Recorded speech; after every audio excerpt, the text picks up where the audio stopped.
Hey everyone! So today I'm here to review the ColourPop Kitty Ultra Matte To Go Lip Set. It retails for $20 US and contains 5 miniature ultra matte lip liquid lipsticks in new limited edition shades that are exclusive to this set. Now before we get into the review, I did want to mention the value. Breaking down the cost of a full-size liquid lipstick and doing the math, this set is an $8.60 value. So while it isn't the best deal, you are getting to try 5 limited edition shades for just over the cost of one full-sized liquid lipstick. The packaging mimics the full-sized version in being a clear gloss-style tube with a standard doe foot applicator. They also have no detectable scent or taste. The formula was a thinner liquid consistency, more so than their regular line, and they dried to a completely flat matte finish within 15 to 30 seconds of application, which again is significantly less time than their regular line. They typically wear anywhere between 6 to 9 hours, and they can be drying due to that ultra matte finish. The color itself clings to lips, and while it can be uncomfortable, this ensures that the lipstick will last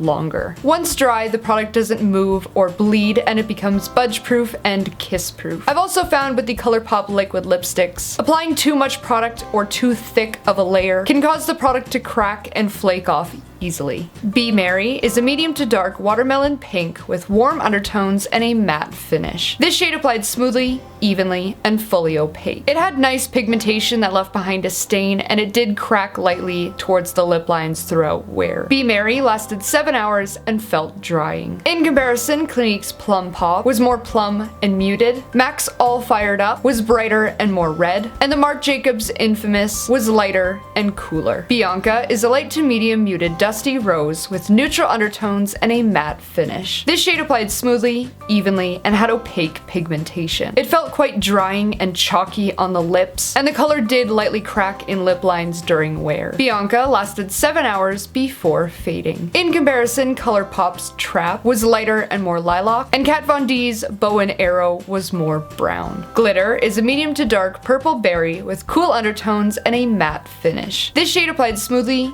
evenly, and mostly opaque. While it did have rich color payoff, I felt my natural lips pigmentation did show through in areas, but this never caused it to look uneven on the lips. Glitter wore well for 8 hours and left behind a very vivid stain. In comparison, ColourPop's Plastics was darker and more purple, ColourPop's Bad Habit was lighter and more plum, and Stila's Aria was lighter and more plum. Last Dance is a medium to dark muted ruby red with warm undertones and a matte finish. This shade applied smoothly, evenly, and fully opaque. I found that the color did appear lighter around the edges on a closer inspection, but the shade never cracked or flaked throughout wear. Last Dance wore well for 8.5 hours and left behind a stain. In comparison, ColourPop's TGIF was brighter and more orange, and ColourPop's Avenue was brighter and more red. Times Square is a light to medium peach beige with hints of brown, warm undertones, and a matte finish. It is also the shade I currently have on today. This shade applied smoothly, evenly, and had excellent color payoff. It glided across lips easily, and I felt that it really smoothed out any lip lines or imperfections on the lips. It's definitely a more forgiving liquid lipstick, and it was the best performing one out of the set. Times Square lasted 7.5 hours and felt drying. In comparison, ColourPop's Parker was lighter and more peach, Kat Von D's Bow and Arrow was more brown and muted, and Mac's Whirl was darker and more brown.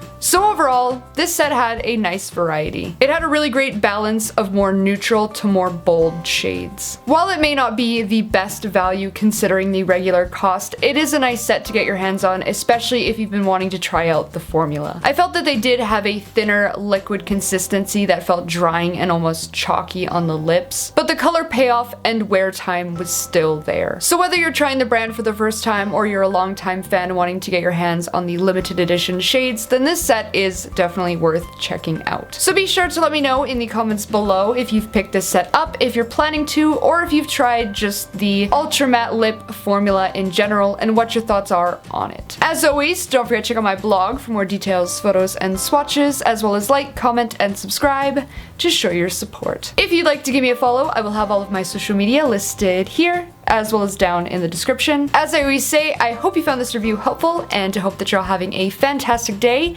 and thank you so much for watching.